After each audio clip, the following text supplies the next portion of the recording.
আজ আমি বৃন্দাবনে এসেছি। বৃন্দাবন ইস্কনে গিয়েছিলাম সন্ধ্যেবেলায় পুজো এবং সন্ধ্যা আরতি দেখবার জন্য। কিন্তু কি অদ্ভুত প্রভুর লীলা!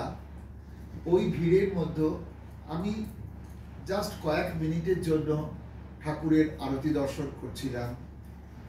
তো যখন ঠাকুরের আরতি শেষ হলো, যিনি মেন যে গায়ক তার গলায় ছিল এই মালাটি।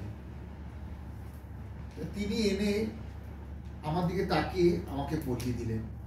আমার মনে হলো ঈশ্বর আমায় আশীর্বাদ করলেন।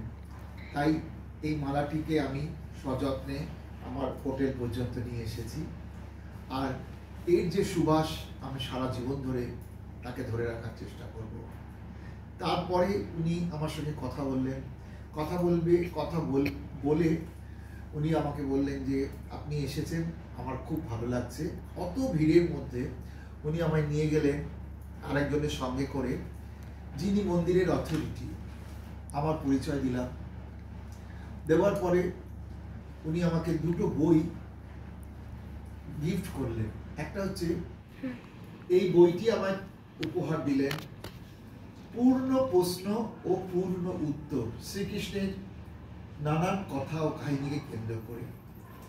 তারপরে বললেন আপনাকে আমি আরেকটু জিনিস দিতে চাই, সেটা দিলেন গীতা।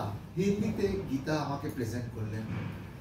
তো আমার মনে হয় আজকের দিনে আমরা যুক্তি তর্ক অনেক কিছুর মধ্য দিয়েই যাই, কিন্তু মনে করুন আমি ওর লক্ষ লোকের মধ্যে আমি একজন সামান্য ভক্ত মাত্র।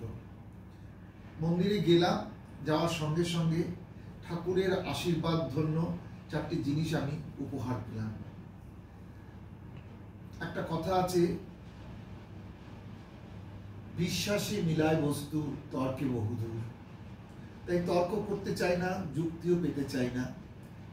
ঠাকুরের প্রতি যে বিশ্বাস নিয়ে আমরা যে কাজ করছি, এই বিশ্বাস সারা জীবন আমাদের মুখে থাকবে, মনে থাকবে। আমরা আমাদের কাজকে এগিয়ে নিয়ে যাব। এইভাবেই জীবনের প্রত্যেকটি চলার পথে প্রভুর আশীর্বাদ পেতে চাই এবং নিজেকে আনন্দে রাখতে চাই। তাই আজকের সন্ধ্যাটা আমি আপনাদের সকলের সঙ্গে ভাগ করে নিলাম।